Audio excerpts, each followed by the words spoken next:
A few weeks ago, I picked up my cuz from the airport. While I was driving out from there, he asked me to stop in the city to get some food because he hadn't eaten yet.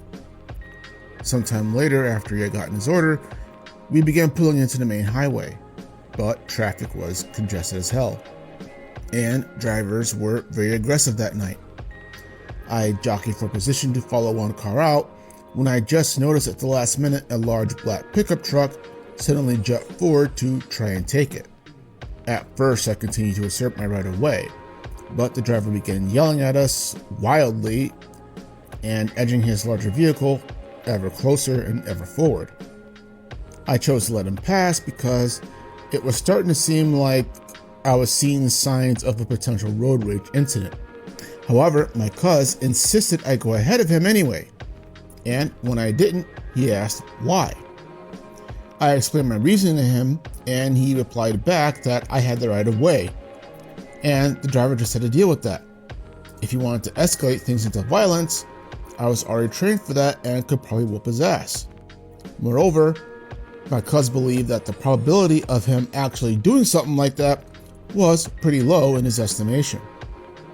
I told my cuz that the first rule of self-defense was to not get into a self-defense situation in the first place, and that I judged the situation did not warrant that kind of potential escalation. No family was in danger, and moreover, how did either of us know that this guy wasn't going to do in the first place? I didn't know him from Sam, basically. How did I know that he wasn't armed or was armed? Now, my cousin was slightly offended by this because he thought I was disregarding his own martial arts background and his teachers having telling him that he should absolutely assert his dominance in those kind of situations, because if you don't, then everyone else is going to walk over you in the future. Now, the reason I'm talking about this is because I think this argument between us highlights one of the core issues in teaching martial arts and self-defense. The question of when you should strike and when you should stand your ground, or should you back down ever? It's literally kind of like a Cobra Kai versus Miyagi-Do situation, if you're familiar with the show. Strike first, fast, and hard, or strike only when the situation warrants it, and not for anything minor or that could be forgotten about tomorrow. Now, many of the teachers online and YouTube like to say that the latter is correct, that the very fact that these situations exist like this are a gamble because of the many uncontrollable factors that warrant caution and not ego trips. I haven't seen many teachers say the former, to strike first and hold your ground regardless of the situation. However, I have certainly encountered people who thought that way in real life and still do. Their pride is tied to not being perceived as a bitch, basically, or a coward. Even if it's only one time, what that little moment symbolizes to them means something much larger and more important. I thought about what my cousin said after I dropped him off at his house, and the other people who thought like him that I've ever known. There was certainly a fair point to be made there that I could be gambling that I was setting up a precedent within myself that I would never pull the trigger even when I was completely justified in doing so.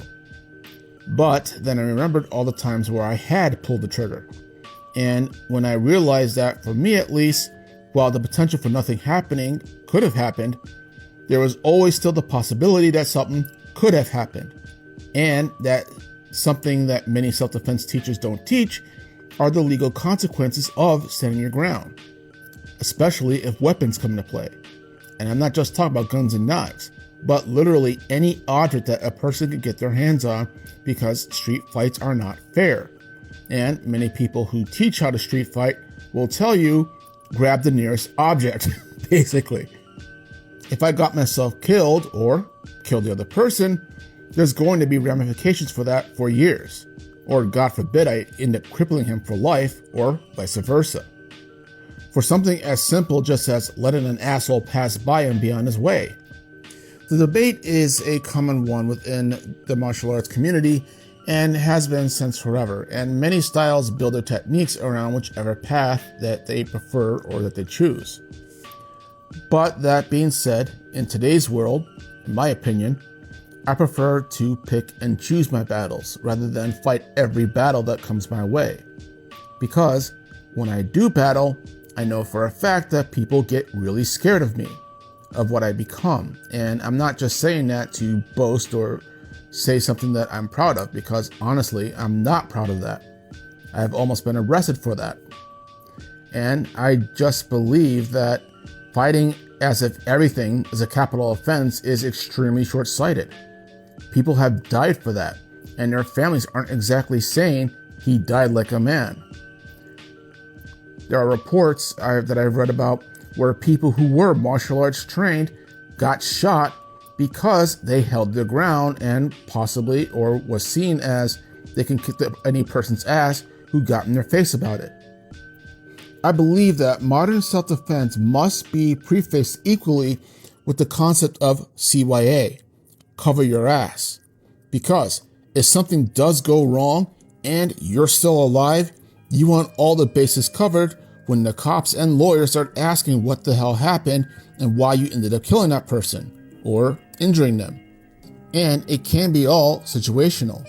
A high school fight isn't likely to develop into a bloodbath, but then again, in today's world, who knows?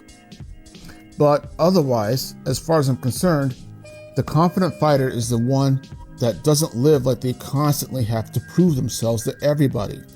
And to be certain, I completely acknowledge that there are many cultures within countries and with countries at large that, quite frankly, absolutely have believed this concept, that you don't want to look like a coward in front of anybody, no matter the circumstance.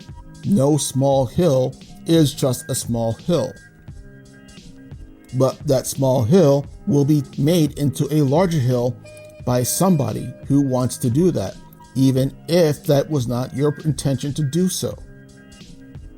But that being said, as far as I'm concerned, a confident fighter doesn't live like they have to constantly prove themselves. That's just honestly being paranoid. And you're not going to enjoy living if you're always worried about who's trying to take your freedom or something like that. And they are also prepared as much as possible for unseen circumstances that can lead to their own harm or death. So that if it does become a situation where now you must fight for whatever that reason might be, whether it's considered reasonable or not, my own opinion included in that, then you know that it's well warranted and that you can commit your full self to that fight without worrying about going home or your own ego or anything like that. But having said that, those are just my own thoughts on that kind of a situation. If you have thoughts of your own on it, or your own experiences, one way or the other, or something completely different, feel free to comment below.